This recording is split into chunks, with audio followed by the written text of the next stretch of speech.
does, doesn't it? Okay. All right.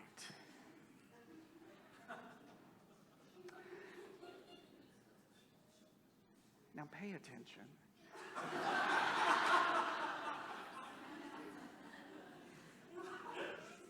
You're laughing. May the words of my mouth and the meditations of all our hearts be acceptable to you, O Lord, our strength and our Redeemer. Amen.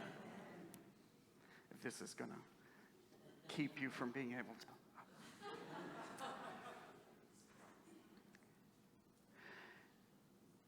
E equals MC squared.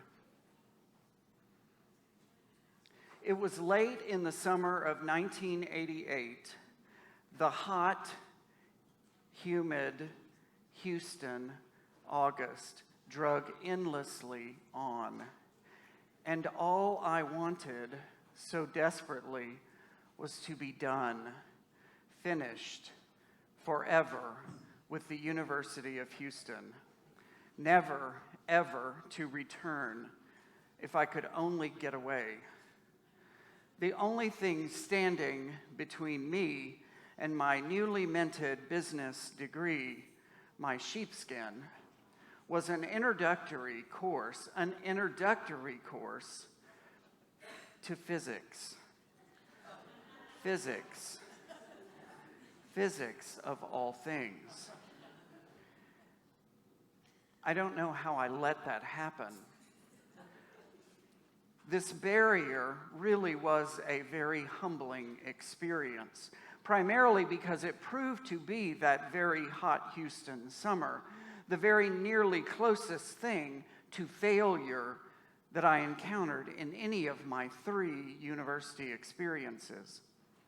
The professor was so incredibly generous with that C-. Downright hospitable. The bloodbath could have been so very much worse.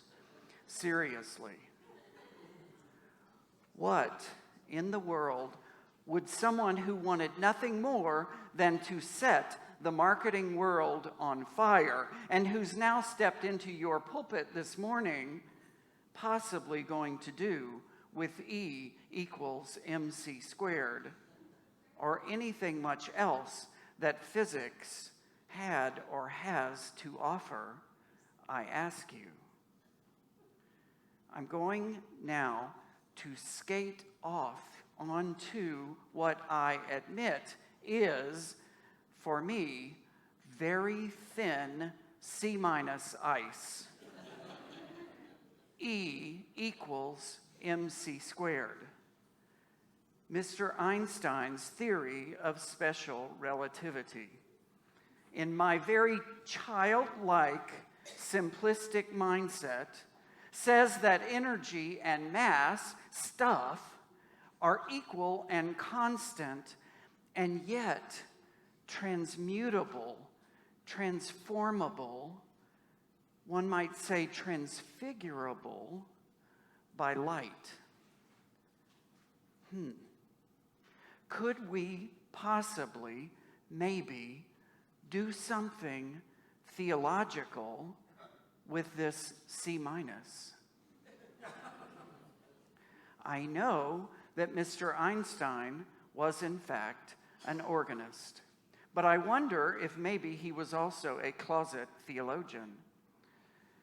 So, go with me, we had this Big Bang either 13.8 billion years or 6,000 years ago, depending on how you happen to calculate things, and energy and stuff have been fairly constant since, changing form back and forth based upon light. I found myself wondering this week as I went to the gospel on our behalf, if that light is God's presence with us, the intention and the motivation at work that moves things back and forth between energy and matter. Speed of light squared. That could be God, right?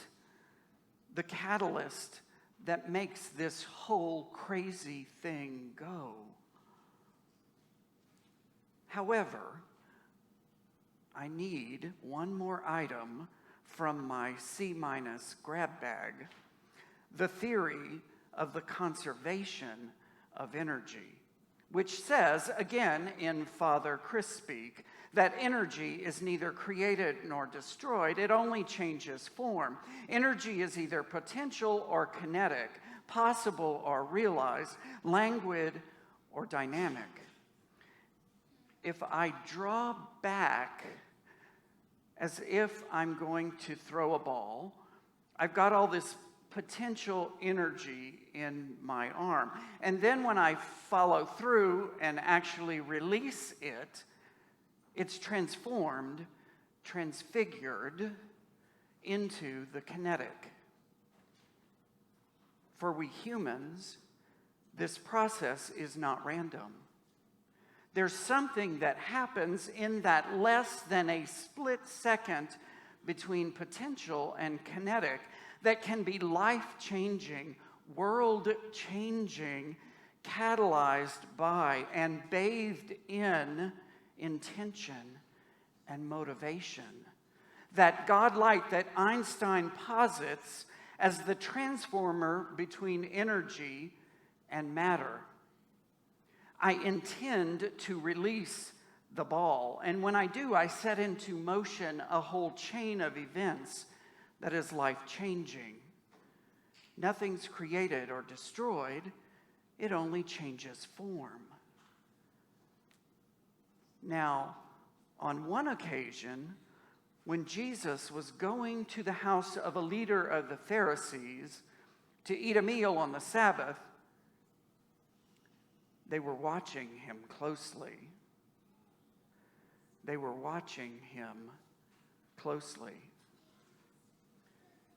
You've been to these kinds of dinner parties. I know I have.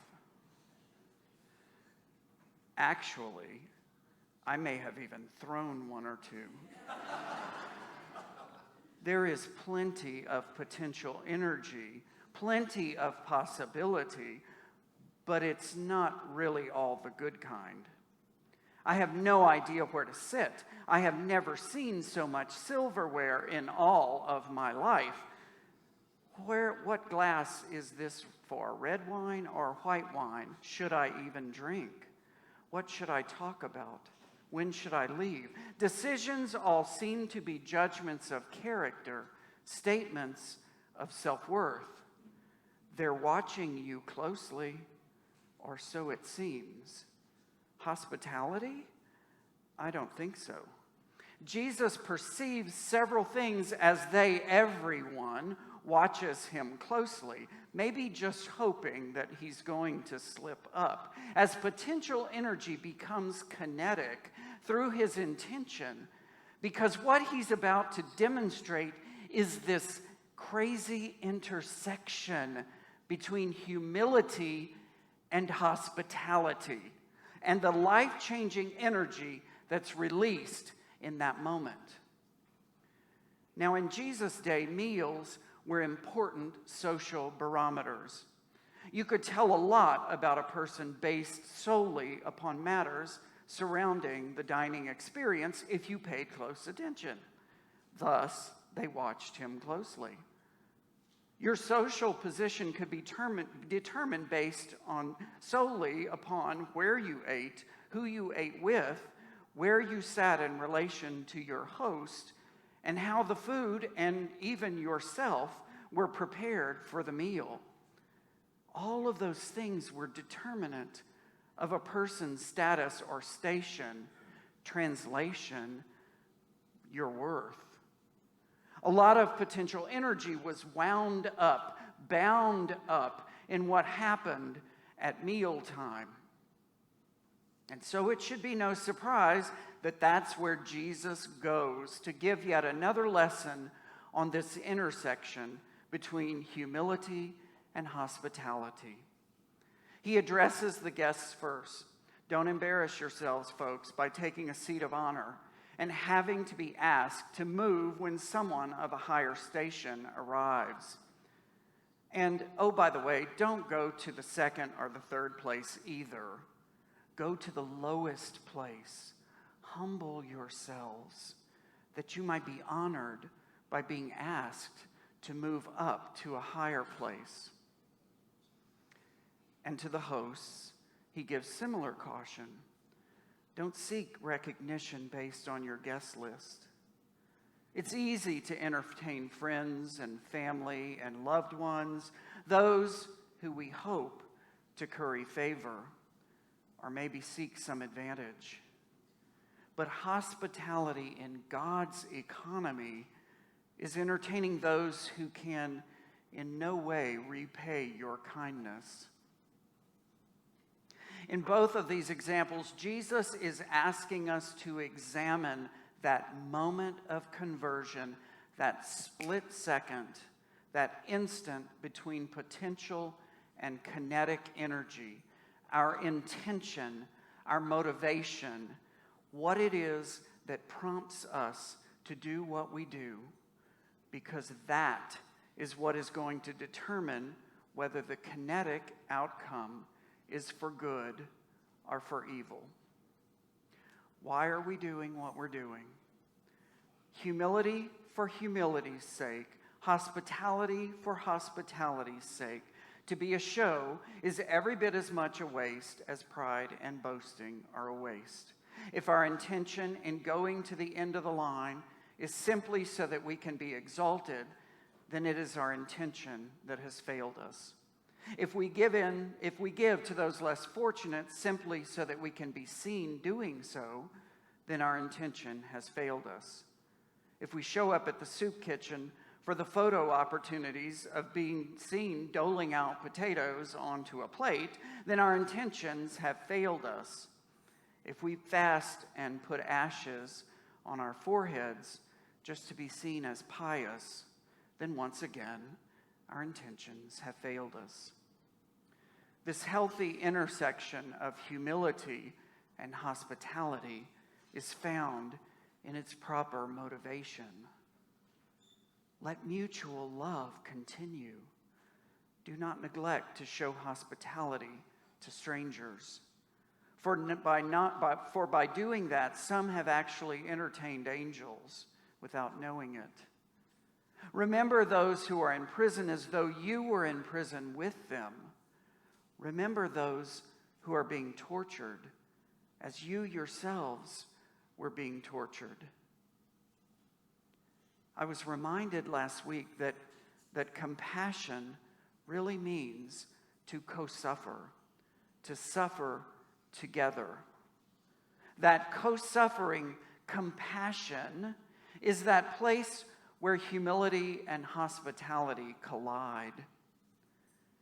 What motivates us to that place of hospitable, humble co-suffering?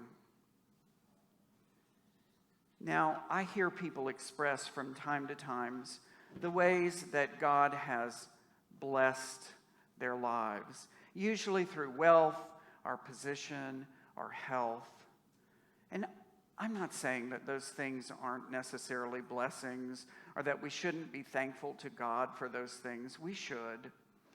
However, I wonder if we aren't maybe over-spiritualizing just a bit of our own privilege, our ability to have some things based upon our social location, where we're sitting at the table, or which banquet we happen to get invited to, and we're into God's blessing. And so I found myself this week thinking about the blurriness of that line between privilege and blessing. And I wonder what it would look like, feel like, sound like, taste like, if privilege was the potential form of a kinetic blessing. What if privilege becomes blessing through intention? What if privilege becomes blessing through intention? Light squared. So here's what that might look like. I have my health, and I have a little bit of money in the bank, and I have a wonderful church home and friends and family privileges that I've been gifted by God. They're all potential energy stored up, waiting to do some good in the world, of the world, for the world, for someone else. And oh, by the way, remember, they're God's. I'm simply stewarding them for God in this little bit of time and space that I'm holding them. And then some intention gets introduced. God's light, Jesus Christ, the original co-sufferer, the author of compassion.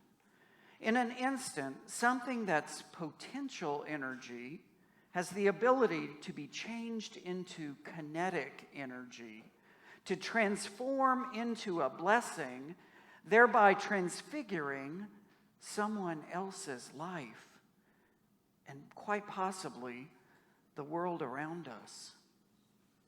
Potential becomes kinetic. E equals mc squared. Energy and matter and light. Physics. Maybe it is God's stuff after all. Amen.